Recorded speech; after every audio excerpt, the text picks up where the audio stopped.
One last quick thing that I forgot to mention is how to replace the blade. So near the bottom, there is a spot in the trimming guide that has a gap. When you put the blade right in that gap, I'll set it down and show you. It will come out. Ooh, that's kind of dirty.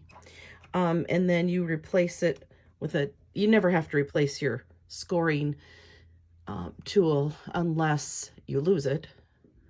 But you just go back to that spot and snap it in. The blade is the same way. Go back to this gap, take it out, throw this one away, and replace it with a new one. You should not have to do that very often. All right, every now and then I do have to take an X-Acto knife or a blade of some sort and clean out the cutting track, but also not, it doesn't really need that often either. When you get your trimmer, it will have a protective cover that you will peel off. This will be covered with a protective plastic sheet, as will the other side. So, all right, let's get started. Some gunk on there now. All right, so in your directions, for those of you that have the kit, step 1 says the card bases. So the first thing we'll be doing is making your card bases. You will need 2 black and 2 white basic card bases. These will measure 5.5 by 4 1/4. That is exactly half of an 8.5 by 11 card stock. So placing your card stock, in school I would say the hot dog way. This is a hot dog. This is a hamburger. The long skinny way with 11 inches, you are going to cut this in half, 5.5. So you'll see this is why this line here on your trimmer is helpful. So I'm going to place my paper at the bottom edge, make sure that it's snug against and not crooked. This takes practice, but you'll get really good at it the more paper you cut. Make sure it's straight along this line and the bottom edge. Close the lid, run my trimmer. Your paper is in half. Okay. The directions say you'll need 2 black card bases. I now have 2 black card bases. It also says you will need 2 white card bases. Same thing.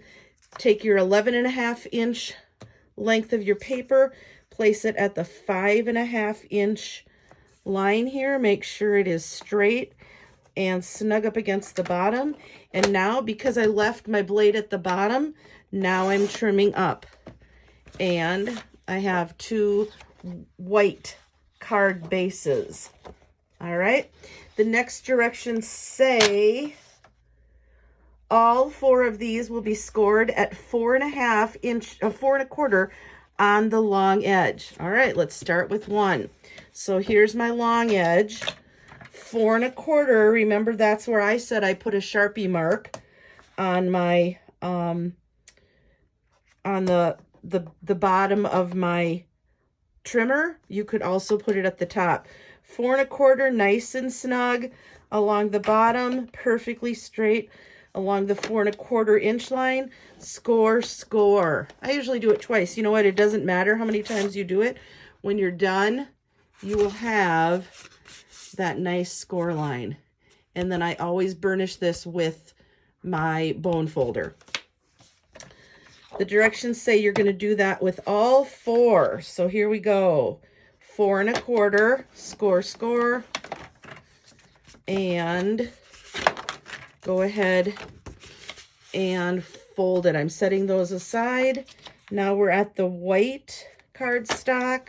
Score it,